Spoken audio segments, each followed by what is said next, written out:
Hello everyone, this is Meenakshi Rana. In this video, I am going to explain you history. Chapter 5, Kingdoms, Kings and an Early Republic. So let's start. Firstly, we will discuss about election day. Shankaran woke up to see his grandparents all ready to go and vote. They wanted to be the first to reach the polling booth. जब शंकरन उठा तो उसने देखा कि उसके grand parents vote डालने जा रहे थे। वे पोलिंग बूथ पर सबसे पहले पहुंचना चाहते थे। शंकरन जानना चाहता था कि वे इतने एक्साइटेड क्यों थे। उसके ग्रैंडफादर ने उसे समझाने की कोशिश की और कहा, आज हम अपने रूलर्स को चूज करने जा रहे हैं। Now you will read about how some man became rulers. कुछ लोग शासक कैसे बने। Choosing leaders or rulers by voting is something that has become common during the last 50 years or so. About 50 years से हम अपने रूलर्स या leaders का चुनाव वोटिंग के थ्रू करते आ रहे हैं। लेकिन बहुत पहले लोग शासक कैसे बनते थे। हमने चैप्टर 5 में यह पढ़ा था कि कुछ राजा यानी जनता द्वारा चुने जाते थे। बट अराउंड 3000 ईयर्स पहले राजा बनने की इस प्रक्रिया में कुछ चेंजेस दिखाई दिए। कुछ लोग बड़े बड़े यज्ञों को आयोजित कर राजा बन गए। Look at the next para. The अश्वमेध और horse sacrifice was one such ritual. अश्वमेध यज्ञ या घोड़े की बलि एक ऐसा ही अनुष्ठान था। इसमें एक घोड़े को राजा के लोगों की देखरेख में फ्रीली घूमने के लिए छोड़ दिया जाता था। इस घोड़े को अगर किसी दूसरे राजा ने रोका तो उसे वहां अश्वमेध यज्ञ करने वाले राजा से फाइटिंग करनी पड़ती थी। अगर उन्होंने घोड़े को जाने दिया, इट मीन्स अश्वमेध यज्ञ करने वाला राजा उनसे ज़्यादा शक्तिशाली था। इसके बाद उन राजाओं को यज्ञ में इनवाइट किया जाता था। यह यज्ञ जो करते थे वो स्पेशली ट्रेंड प्रीस्ट होते थे। इसके लिए उन्हें गिफ्ट दिए जाते थे। अश्वमेध यज्ञ करने वाला राजा बहुत पावरफुल माना जाता था। यज्ञ में इनवाइटेड सभी राजा उसके लिए गिफ्ट लाते थे। The raja was a central figure in these rituals. He often had a special seat, a throne और अ टाइगर स्किन। इन सभी आयोजनों में राजा का मुख्य स्थान होता था। उसे राज सिंहासन या टाइगर स्किन से बने स्पेशल सीट पर बिठाया जाता था। युद्ध क्षेत्र में राजा का साथी ही जो उसका साथी होता था उसकी फाइटिंग को देखता था। यज्ञ के अवसर पर वह राजा की जीत और अन्य गुणों के किस्से गाता था। राजा के रिलेटिव्स स्पेशली उसकी पत्नी और पुत्रों को भी कई छोटे छोटे रिचुअल्स करने होते थे। अन्य सारे राजाओं का काम सिर्फ बैठकर यज्ञ की पूरी प्रक्रिया को देखना होता था। प्रीस्ट राजा के ऊपर पवित्र जल का छिड़काव करते थे। विष या वैश्य जैसे सामान्य लोग उपहार लाते थे। जिन्हें पुरोहित शूद्र मानते थे उन्हें कई रिचुअल्स में शामिल नहीं किया जाता था। Now we will discuss about varnas. We have many books that were composed in North India, specially in the areas drained by the Ganga and the Yamuna during this period. इस समय उत्तर भारत में खासकर गंगा यमुना क्षेत्र में कई ग्रंथ रचे गए। ऋग्वेद के बाद रचे होने के कारण ये लेटर वैदिक ग्रंथ कहे गए। इनके अंतर्गत सामवेद, यजुर्वेद, अथर्ववेद और अन्य ग्रंथ शामिल हैं। प्रीस्ट द्वारा रचित इन ग्रंथों में अनेक प्रकार के अनुष्ठान और उनके संपादन की विधियां बताई गई हैं। इनमें सोसाइटी के रूल्स के बारे में भी बताया गया है। उस समय सोसाइटी में कई ग्रुप्स थे जिनमें पुरोहित, योद्धा, कृषक, पशुपालक, व्यापारी, शिल्पकार, श्रमिक, मछली पकड़ने वाले तथा जंगल में रहने वाले लोग शामिल थे। जहाँ कुछ पुरोहित और योद्धा वैभवशाली थे, वहीं कुछ कृषक और व्यापारी भी रिच थे। दूसरी ओर पशुपालक, शिल्पकार, श्रमिक, मछली पकड़ने वाले, शिकारी तथा भोजन संग्राहक पुअर थे। पुरोहितों ने लोगों को 4 ग्रुप्स में डिवाइड किया था जिन्हें वर्ण कहते हैं। उनके अनुसार प्रत्येक वर्ण के अलग अलग कार्य निर्धारित थे। पहला वर्ण ब्राह्मणों का था उनका काम वेदों का अध्ययन और अध्यापन करना था और यज्ञ करवाना था, जिनके लिए उन्हें उपहार मिलते थे। दूसरा स्थान शासकों का था, जिन्हें क्षत्रिय कहा जाता था। उनका काम युद्ध करना और लोगों की रक्षा करना था। तीसरे स्थान पर विष या वैश्य थे। इनमें कृषक, पशुपालक और व्यापारी आते थे।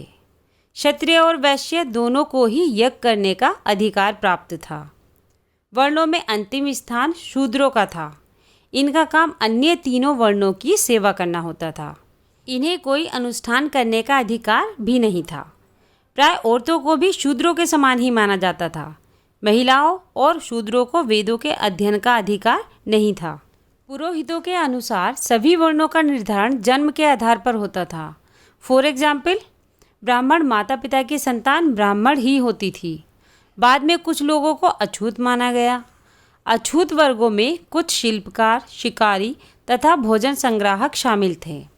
साथ ही इनमें वे लोग भी आते थे जो शवों को दफनाने या जलाने का काम करते थे।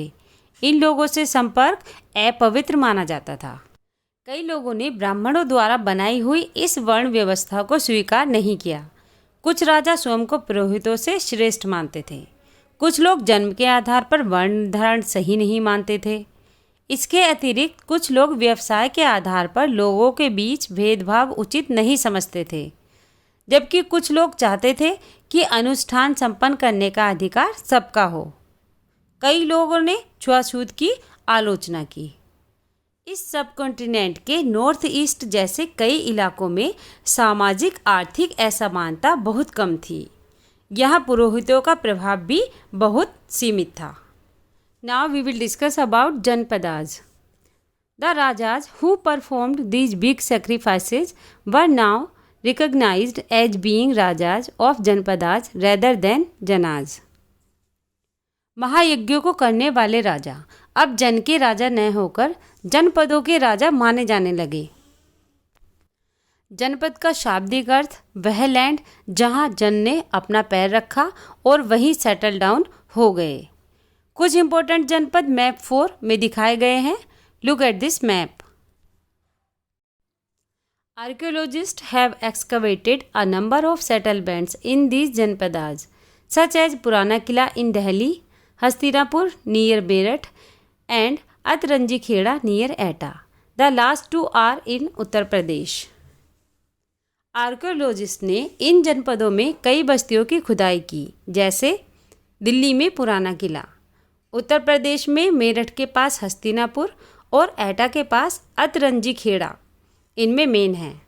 खुदाई से पता चला है कि लोग झोपड़ियों में रहते थे और कैटल तथा अदर एनिमल्स को पालते थे।